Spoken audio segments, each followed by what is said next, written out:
Hello everyone, welcome back. और आज थी नाग पंचमी की मॉर्निंग और मेरी मॉर्निंग शुरू होती है जाके दुकान से सामान लेके आने से लेके फटाफट से पूरा प्रसाद का खाना बनाने तक की। हम गए फटाफट से दुकान, हम पूजा की सारी सामग्री लेके आए। फिर घर आते से ही मैंने एक रात पहले ही चने और गेहूँ भिगा दी थी, बिकॉज़ मुझे आज बनानी थी गेहूँ की खीर, चने की सब्ज़ी, मेथी की भाजी, कुमड़े की सब्ज़ी और दाल खिचड़ी और पूड़ियाँ। बिकॉज़ आज के दिन रोटी नहीं बनती है, तवा नहीं चढ़ाया जाता। और तो फिर मैंने फटाफट से यहाँ पे बनाना शुरू किया। चने की सब्ज़ी को कुकर में ही मैंने सीटी दे दी फटाक से इसे बघार के। दूसरी तरफ मेरा एक तरफ चने की सब्ज़ी हो रही थी, तो फिर मैंने दूसरी तरफ गेहूँ चेक किया कि वो बहुत अच्छे से भीग गए हैं या नहीं। भीगे हुए गेहूँ को मुझे अच्छे से सुखा के उसे ग्राइंड करना था, उसे पीसना था।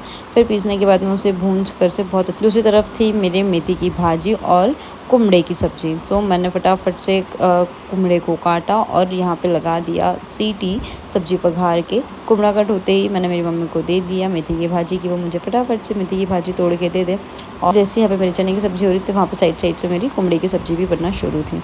कुमड़े की सब्ज़ी बनी, फिर मैंने यहाँ पे खीर की प्रिपरेशन की। फटाक से मैंने गेहूँ को अच्छे से भूंज लिया। उसे पीसने के बाद में थोड़ा सा मैंने डाला घी डालने के बाद में मैंने थोड़ा सा इलायची के दाने डाल दिया। इलायची के दाने डालने के बाद में मैंने उसमें जो ग्राइंड किया गया मेरा ये गेहूँ था वो डाल दिया। थोड़ा ब्राउन हुए तक का मैंने उसे भूंजा। और दूसरी तरफ मैं खिचड़ी जो बनने वाली थी, दाल खिचड़ी, उसकी भी प्रिपरेशन कर रही थी। फिर मेरा यहाँ पे ये भून के हो गया। मैंने इसमें शक्कर मिला के इसमें 3-4 सीटी दे दी फटाफट से। और 3-4 सीटी होने के बाद में मैंने एक तरफ यहाँ पे भाजी पघार दिया। यहाँ जैसी मेरी भाजी हो रही है, वहाँ पे मेरी खीर बन रही है। खीर की मेरी सीटी होने वाली थी। और फिर मैंने यहाँ पे तीसरी तरफ दाल खिचड़ी भी बघार दी। दाल खिचड़ी में भी मैंने जीरा और खड़ी मिर्ची जो होती है, लाल मिर्ची, उससे मैंने उसको बघार दी। फिर एक तरफ मैंने फटाफट से, मम्मी ने मुझे पूड़ी बेल दी है और मैंने पूड़ी निकाल ली। मेरा खाना तो बन के 1 घंटे में ही पूरा रेडी हो गया था, जो कि मुझे खुद को विश्वास नहीं हो रहा था कि इतने सर्वगुण संपन्न बहू के जैसे मैंने सुबह से उठ के पूरा खाना बना लिया। और फिर होने वाला था लंच का टाइम और हम वेट कर रहे थे नीलेश के आने का।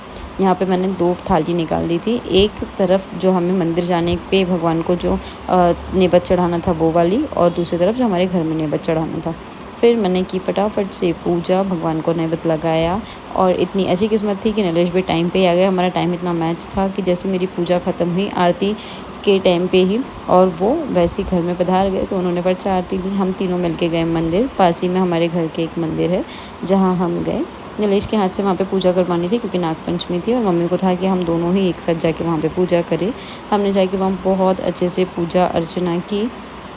और फिर वहाँ पे आपको शिवलिंग में जितनी भी चीज़ें चिड़ी दिख रही है ना, फर्स्ट टाइम नीलेश ने इतने प्रिपरेशन के साथ में इतने अच्छे से वहाँ पे पूजा की जाएगी। और जितने भी आपको शिवलिंग में चीज़ें चिड़ी हुई दिख रही है वो सारे नीलेश ने ही किया है। ये दिन बहुत ज़्यादा ब्लेसफुल था। हमने थैंक यू बोला भगवान जी को, और वहाँ जाने के बाद में नीलेश को किसी ने अंकल भी बोल दिया था वहाँ के बच्चों ने। मैं उनकी बहुत ज़्यादा मजाक उड़ा रही थी कि नाउ ही इज़ अंकल। तो हमने बहुत अच्छे से ये दिन को एंजॉय किया। श्री शिवाय नमस्तुभ्यं सभी को।